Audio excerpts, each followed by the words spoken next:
Good afternoon, children. I understand that you're interested in learning a little about my past. Now, after reading the novel A Tale of Two Cities, I'm sure you've realized that I'm not the main character. And not only am I not the main character, but I'm personified as perhaps the most boring character. I can only hope that your opinion changes of me during this short presentation, but if not, please keep all booing and jeering to a minimum. In fact, I think it's best that you keep all comments to yourself unless they're completely devoid of all character and feeling. On a final note, the music that you're about to hear is not from my generation, but I enjoyed it the moment I arrived in your time, due to its repetitiveness and ability to bore. Let's begin with the psychologist's report from July of 1789.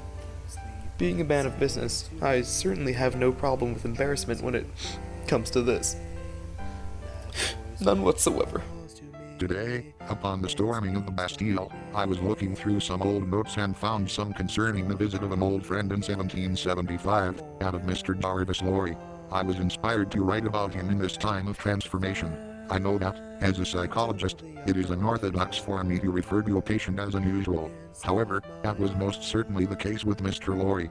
From the moment he came into my office I was surprised. He did not appear to be depressed or disturbed in the least, as are most of my patients. Rather, he was cool and collected, and spoke in a soft voice. I suppose it was this normality that made him so atypical. However, as the facts were revealed, I discovered that this man was anything but normal. Apparently, he was responsible for having discovered the famous Dr. Manette alive in 1775 and reuniting him with his daughter. I remember his story exactly as he recounted it to me. He had been riding to Dover in a carriage and drifted in and out of sleep. He dreamed of a spectre who spoke to him. He and I believe that this ghost represented Dr. Manette, for the phantom told him he had been lost for 18 years, and Mr. Lorry was on his way to recall him to life. Mr. Lorry persistently tried to pry more information from the ghost, but it replied only with perplexing and mystifying answers. For example, when he asked the ghost whether he should bring Lucy to him, the ghost once answered that Lorry should bring him to her. The next time the ghost replied that seeing her would kill him. I recall clearly thinking how strange that a man with a sober mind like that of Mr. Lorry would produce such strange dreams. I told him that he needed to rest more in transit on his business trips and sent him from my office in London to Paris, where he said he was going to bring Lucy to finally see her father. Here we see a yearbook entry from my senior year of high school. I look good, don't I? This was about a year before I lost my hair and started wearing a rug. The very same that I wear today.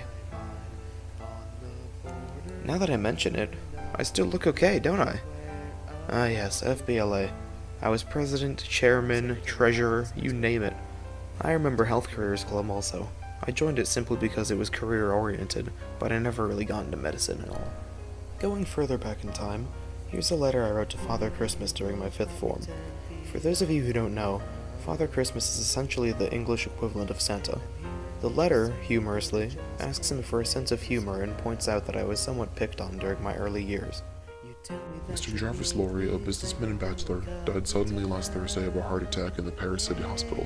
He was 85. His death had been somewhat expected, as his health had deteriorated considerably in the several months before his death.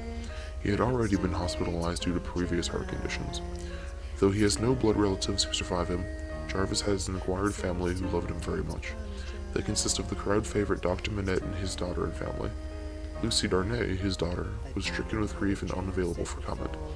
Her husband, Charles Darnay, told us that a good friend of mine, Sidney Garton, convinced Mr. Lorry several years ago that he was loved by all of us. Of course it was true, but I think that it took until then to fully understand the genuineness. At any rate, Mr. Lorry certainly lived truly happy last years. Tellson's Bank of London, which has a branch in Paris, also commented on this passing. An official told us, Mr. Lorry was one of the finest businessmen I've ever known. It is a deep loss to know that he's moved on, but, as he would say, let's try to stick to business.